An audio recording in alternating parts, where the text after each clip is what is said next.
Hey everybody, welcome back. This is Miss Day. So we've been working on our 2-point perspective city, and most of you have constructed the buildings and you are ready to start adding details. Some of you have been using a T-square like this to line up with the bottom of your paper to make sure that your vertical lines stay straight and vertical.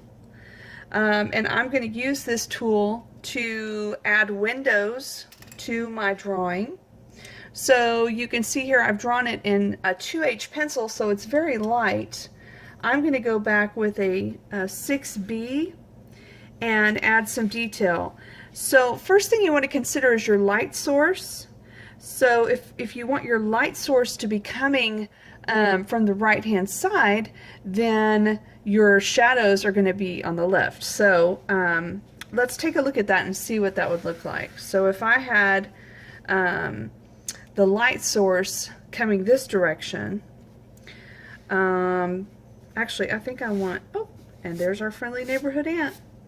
I think I'm going to do the shadow on the right, so the light source is going to be to the left. So I'm going to just add a little bit of shading to the side of this building using my T-square. You could use a ruler or a T-square. I'm just going to add a little bit so I can see where the shadow would be. So then of course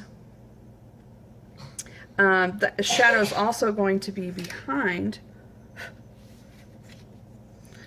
It's going to fall behind the building too. So you can put some behind, and I'm going to give this a little bit more line here so we can see. And remember, all the lines are either vertical or they go to the vanishing point. So my vanishing point's right here, and the lines that I'm drawing right now go to the vanishing point. I've already checked those out when I drew my drawing with the 2H pencil. So here again, I'm just going to put a little bit of shading here for me so that I can start to see where my light source is and how my city is going to shape up.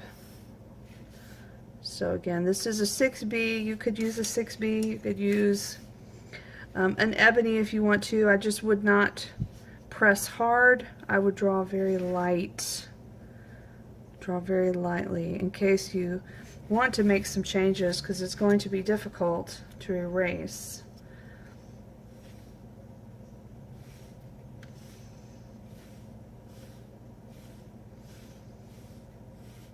Okay.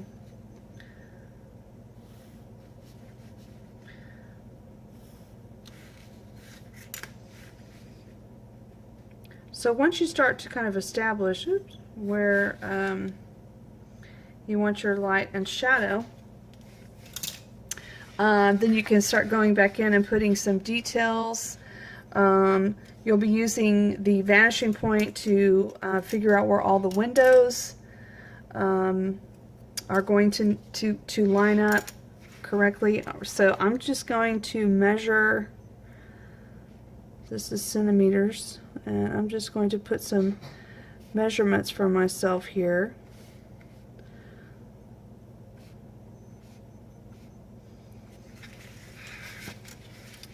So I'm just going to use the vanishing point to line those up.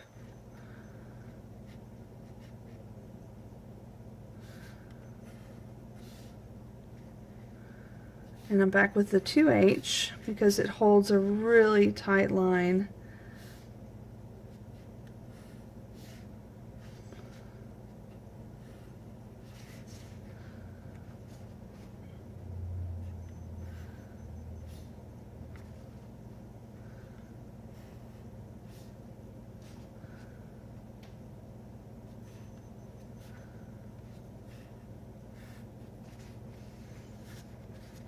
So just kind of doing like a pattern or design.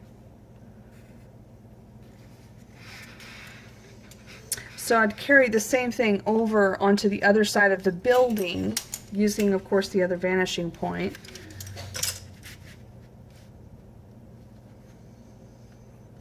So I'm going to go back with, I'll go ahead and use the 6B very lightly on here so we can get some contrast.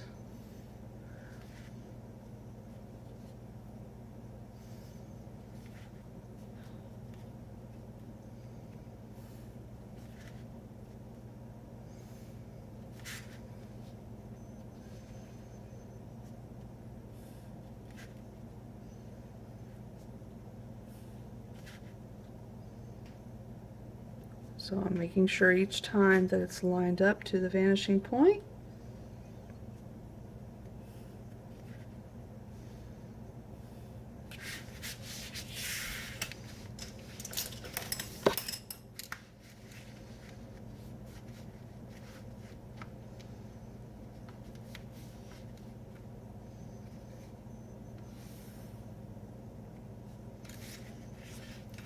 So there is the beginning of a building.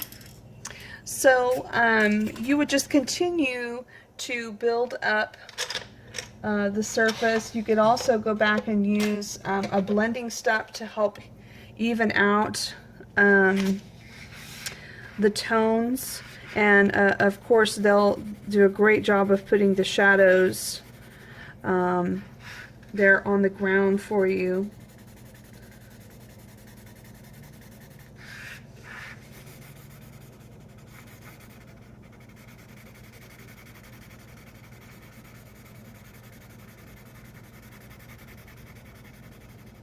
And remember, these blending steps will not do anything unless you have some kind of graphite on the paper already.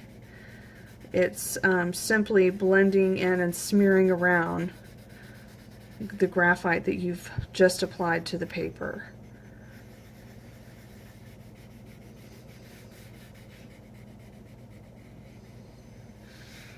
Okay.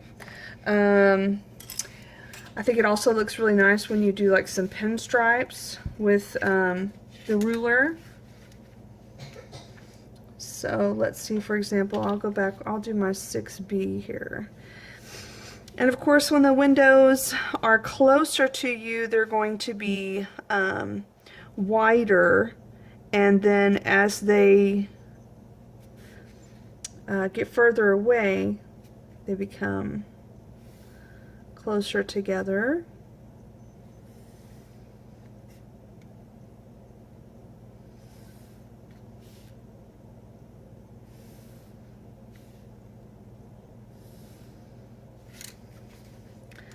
So there's an example of possible pinstripe design on a building.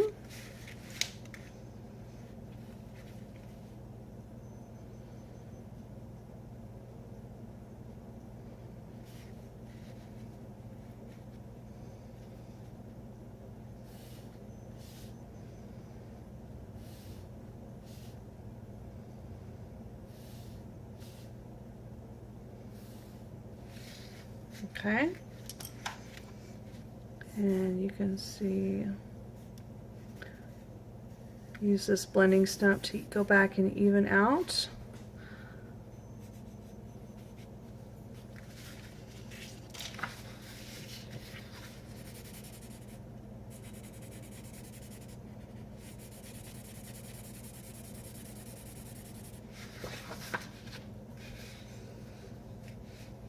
Again, you can add some shadow on the ground, some shadow behind.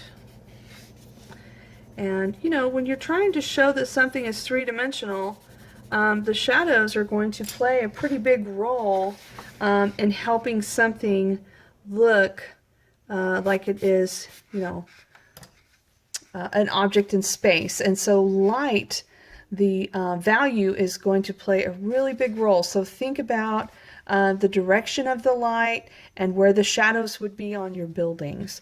So let's just take a look at some other things that I've done here. This, of course, was the one-point house, but I used the ruler a lot to create the lines on these columns. And you can see the whole illusion of these columns is based on the shading. It's based on putting the value. I've also got some other designs of houses. This one was a 2-point house. Okay, so back to the city. This is a 2-point city. This is like the city of skyscrapers. So all of the buildings are really tall. That is the theme. This city is, it's a city that's been picked up off of the earth. It's like a floating city. And you can see back here the vanishing point and how I started with the basic rectangular shapes, how I started to create the line for the earth. And you can see all of the details that I put on the buildings, trying to make sure that each one had kind of an individual design. So keep that in mind. You can see that the ruler is very important in creating the illusion and these perspective drawings. And again, the shadows are playing a major role in also creating this illusion. So try to go back and add shadows in your buildings, in between your buildings and on your buildings, to help create that illusion of space. All right, good luck.